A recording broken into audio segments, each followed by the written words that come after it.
30/5/2024 సుందరయ్య విజ్ఞాన కేంద్రం కొమరంభీం హాలులో దళిత బహుజన ఫ్రంట్ DBF 4వ వార్షికోత్సవము నిర్వహించుకున్నది. ఈ సందర్భంగా సుందరయ్య విజ్ఞాన కేంద్రం ఆవరణలో జెండా ఆవిష్కరించుకొని కొమరంభీం హాల్లో వార్షికోత్సవం చేసుకున్నారు. ఈ 4 సంవత్సరాల నుంచి BDFగా ఏర్పడి ఎన్నో ఉద్యమాలకు ఎన్నో చైతన్యానికి ప్రజలను చైతన్యం చేసుకుంటూ తమ వంతు కర్తవ్యంగా బీజేపీ దానికి వంత పలుకుతున్న BRS పార్టీ లాంటి వాటికి ఎప్పటికప్పుడు వాటి తప్పులను ఎత్తి చూపుతూ ప్రజలకు తెలియజేస్తూ ప్రజలను ఐక్యం చేస్తూ ఉద్యమాలకు ఉసికొలుపుతున్న సందర్భాలు ఎన్నో ఉన్నాయి. అందులో భాగంగానే రేపు బీజేపీ ప్రభుత్వము రాజ్యాంగాన్ని మారుస్తానంటుంది. కానీ అది ఒకవేళ గెలిచినా ఓడినా ఈ రాజ్యాంగ రక్షణ కోసం రాజ్యాంగ అమలు కోసం ముందుండి కొట్లాడతామని DBF 4వ వార్షికోత్సవ సందర్భంగా తీర్మానాలు చేసుకోవటము జరిగినది.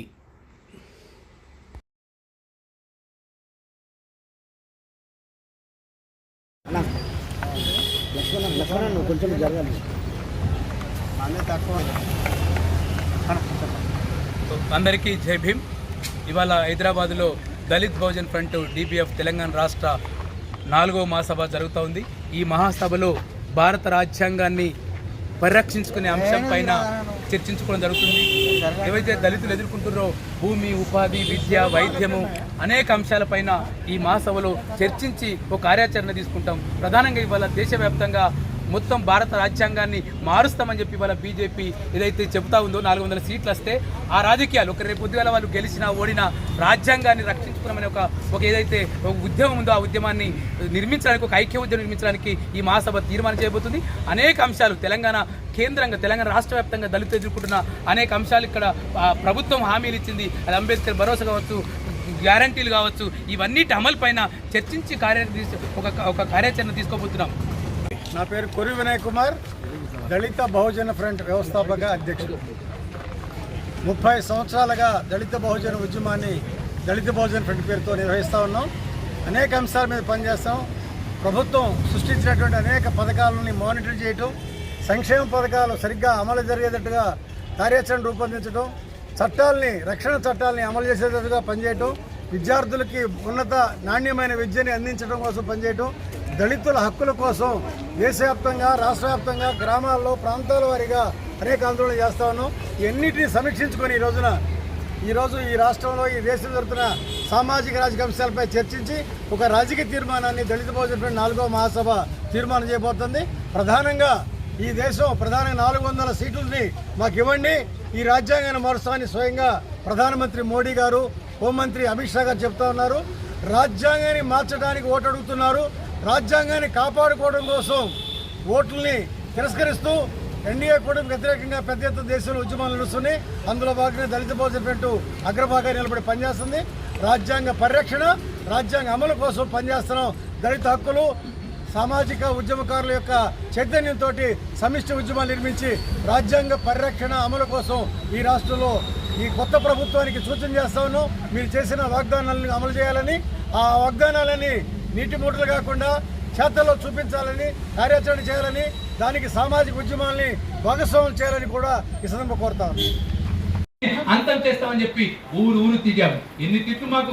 ఎన్ని తిట్లు, ఎన్ని ప్రొఫెసర్లు పాఠాలు చెప్పి పనిచేశారు, అవమానపరిచారు, ఒక ఊర్లో కొట్టినంత పనిచేశారు. అక్కడ CPM ప్రజలు నారాయణపేట జిల్లాలో కొట్టినంత పనిచేస్తే తిప్పి కొట్టారు ప్రజలు.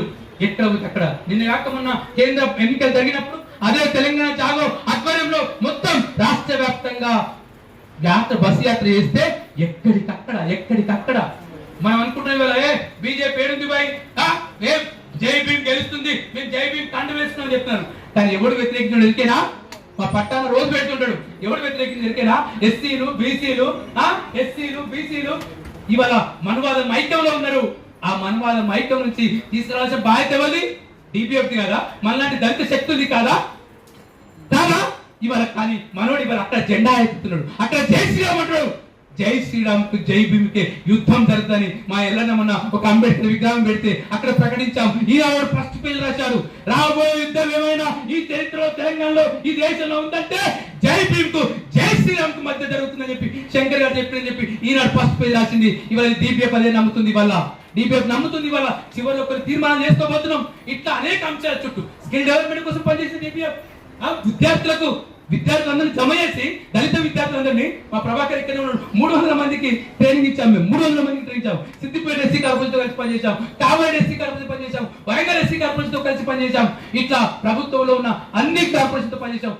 ఓన్లీ స్కిల్ డెవలప్మెంట్ కాదు, అక్కలకు మహిళలకు హైదరాబాద్ లో కామారెడ్డిలో అనేక చోట్ల టైలరింగ్ శిక్షణ ఇచ్చాం. ఎవరి టైలరింగ్ నేర్చుకున్న వాళ్ళు అందరూ వీరంతా గృహ కార్మికులు. పొట్ట వేసుకొని రోజుకు 4 రూపాయలలో పనిచేస్తున్నారు. వాళ్ళు మనతో జాయిన్ అవుతారు. వాళ్ళకి హైదరాబాద్ లో, అడ్డగుట్టలో, లోహియా నగర్ లో, అమాలి బస్తీలో, ఇట్లా తుకారం గేట్ లో, గాంధీనగర్ లో, మా పాత ఆఫీస్ ఉంటుంటే గాంధీనగర్ లో, కవాడిగూడలో, బస్తీలో మేము వాళ్ళకు ట్రైనింగ్ శిక్షణ పెట్టి మహిళలు ఉండకూడదు, ఖాళీగా ఉండకూడదు, వాళ్ళు ఏదో ఒక పని చేసుకోవాలి, దళిత స్త్రీలు ఆత్మగౌరవంతో ఉండాలి అని చెప్పి వాళ్ళకు స్వయం వృత్తుల మీద శిక్షణ ఇచ్చాం. ఏమన్నా ఇవాళ మహాసభ తీర్మానం రాసేటప్పుడు ఆగమం ఉన్న జీవితం అంతా ఆగమే కదా. ఆగం రాశాను. రాత్రి 10:30కు అన్న రాసి ఒక పెద్ద నోటు పంపిండు. నేను పొద్దుగాల చూసుకున్నాను. తను మిస్ అయింది. స్కిల్ డెవలప్మెంట్ DBF పనిచేసింది. సంక్షేమము, అభివృద్ధి, రక్షణ, ఈ 3 అంశాలు ఉన్నాయి. వినాలి చెప్తాను.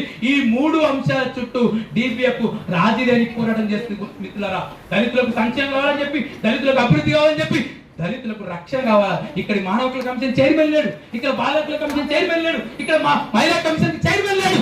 ఇక్కడ దురదృష్టం ప్రభుత్వాన్ని విద్దాం అనుకున్నాం కానీ కుదరలేదు. ప్రభుత్వాన్ని పిలుచుడు. ఎస్సీ కార్పొరేషన్ చైర్మన్ పిలిచాం. తను వస్తుడు. మధ్యాహ్నం 2 తర్వాత ప్రీతం గారు జైన్ అవుతున్నారు. అదేవిధంగా రాష్ట్ర SC/ST కమిషన్ చైర్మన్ కూడా ఆహ్వానించాం. తను బిజీ షెడ్యూల్ ఉండగా తను రాలేదు. ఇట్లా ప్రభుత్వం మంత్రి సీతారామన్ పోయిన మీటింగ్ పిలిచాం ఉపాధి పథకం మీద. ఇక్కడ జరుగుతుంటే అప్పుడు ఎలక్షన్ కూడా వచ్చింది. తను రాలేకపోయింది. మేము ఇవాళ గంటాపథంగా చెప్తున్నాం, ప్రభుత్వంతో కలిసి పనిచేస్తాం, రాజకీయ పార్టీతో కలిసి పనిచేస్తాం. దళితుల పక్షాన ఒక్క BJP తప్ప ఎవరు మాట్లాడినా వాళ్ళతో కలిసి తెలంగాణ DBF పనిచేస్తానని చెప్పి కోరుతూ మీ అందరికీ పేరున జేబీ. ఇంకా చాలా విషయాలు మాట్లాడాల్సి కానీ నేను అన్ని విషయాలు చూడండి. స్ట్రీట్ వెండర్స్ తో పనిచేస్తాం. హైదరాబాద్ లో పెద్ద పని నడుస్తుంది. వినైనా స్ట్రీట్ వెండర్స్ తో పనిచేస్తా ఉన్నాం. అదేవిధంగా డొమెస్టిక్ వర్కర్స్ తో పనిచేస్తా ఉన్నాం. చెత్త కార్మికులతో పనిచేస్తాం. మనతో ఇప్పుడు జైలు కాబోతారు చెత్త కార్మికులు, వాళ్ళతో పనిచేస్తా ఉన్నాం. అంగన్వాడీ టీచర్స్ తో పనిచేస్తా ఉన్నాం. ఆశా వర్కర్స్ తో పనిచేస్తా ఉన్నాం. హైదరాబాద్ నెట్వర్క్ లో DBF చాలా పెద్ద పని. ఇవాళ హైదరాబాద్ లో ఒక 16 సంస్థలో ఇవాళ DBF పనిచేస్తా ఉంది. ఇట్లా అనేక అంశాలు ఇవాళ ఇట్లా అనేక విషయాల చుట్టూ ఇవాళ DBF పనిచేస్తుంది మిత్రులారా. కాబట్టి మీ అందరికీ అప్పీల్ చేస్తున్నాను, నాయకత్వానికి అప్పీల్ చేస్తున్నాను. ఈ పోరాటంలో భాగస్వామైన నాకు నేను ఇవాళ ఆత్మగౌరవంతో జీవిస్తున్నాను. మనందరం ఆత్మగౌరవంతో ఉండాలి. మన జాతి వల్ల ఆత్మగౌరవంతో నిలబట్టేందుకు ఇవాళ ఉండాలి. మన ముస్లింతో పనిచేసాం, మైనారిటీస్ తో పనిచేసాం, అన్ని సంఘాలతోటి. మా సజయకి ఇక్కడ పీస్ అండ్ సొసైటీ ఒక ర్యాలీ పెడితే అక్కతో కలిసి మేము పనిచేసాం. ట్రాన్స్జెండర్లతో కలిసి పనిచేసాం. మేము ట్రాన్స్జెండర్లతో పనిచేస్తే ఎటు తిట్లు మాకు, అరే వీళ్ళకి ఆలోచన అయిపోయింది తిరుగుడిగా ఏ ట్రాన్స్జెండర్తో తిరుగుతామని చెప్పారు. కానీ మేము 600 మంది ట్రాన్స్జెండర్లకు ఒక సంస్థ సహకారంతో వైద్య ఏమంటే కంటి పరీక్షలు నిర్వహించి పెద్ద ఫేమస్ ఇన్స్టిట్యూట్ కదా LV ప్రసాద్ ఇన్స్టిట్యూట్ లో కలిసి అక్కడ మేము అందరికి అద్దాలు ఇప్పించాం. వాళ్ళ హక్కులతోటి. మొన్న ఒక అమ్మాయి మీద, గిరిజన ట్రాన్స్ మీద నల్గొండలో జరిగితే సేమ్ అప్పర్ క్యాస్ట్ ట్రాన్స్ ఉంటారు. అక్కడ కూడా పోయి నార్కెట్పల్లి PS లో, మన నల్గొండ ఉన్నాడు ఇక్కడనే, నార్కెట్పల్లి PS లో కేసు పెట్టి, నార్కెట్పల్లి PS లో కేసు పెట్టించి 3 ట్రాన్స్లను, అప్పర్ క్యాస్ట్ ట్రాన్స్లను జైలుకి పంపినాం. జైలుకి మేము పంపిన చాలా ఉన్నాయి లెక్కలు. మామూలు చాలా మంది అంటూ ఉంటారు అట్రాసిటీ కేసు మా అన్ని జిల్లాలో. మేము ఇక్కడ అట్రాసిటీ జరిగితే నేను ఒక గస్టెడ్ ఆఫీసర్ ఫోన్ చేసిండు, అన్న నా ఊరు పక్కన ఒక కుల దురంత హత్య జరిగింది. రామప్రధాన్ కూడా చేస్తుంటాడు, కుల దురంత హత్య జరిగింది. నువ్వు మహాసభ తర్వాత నీ ఫస్ట్ పని మా ఊరికి రా అని చెప్పారు. శ్యామన్ అని ఆయన కూడా ఈ మీటింగ్ అసలు ఒక gazetted Telangana gazetted officer association president ఉమ్మడి మెదక్ జిల్లాలో ఉంటాడు, మొత్తం రాష్ట్ర అధ్యక్షుడు తను. ఇట్లా అంటే DBF ఎంతమంది సోర్స్ జర్నలిస్టులు, మా సంబంధంలో కొప్పటి గారు ఉన్నాడు మన మధ్యలో, ఆ జర్నలిస్టులు, వీడియోగ్రాఫర్లు అనేక. ఇవాళ ఈ మహాసభ నిర్వహించుకున్నామంటే ఈ హాల్కి ఇవాళ 11,000. మా దగ్గర చిల్లి గవ్వలేదు. చెల్లి కావలేదు మా జిల్లా కమిటీలు అడిగాం, అయ్యా మీకు దండం పెడతాంరా, ఓ 10,000 పంపురు, 5,000 పంపురు.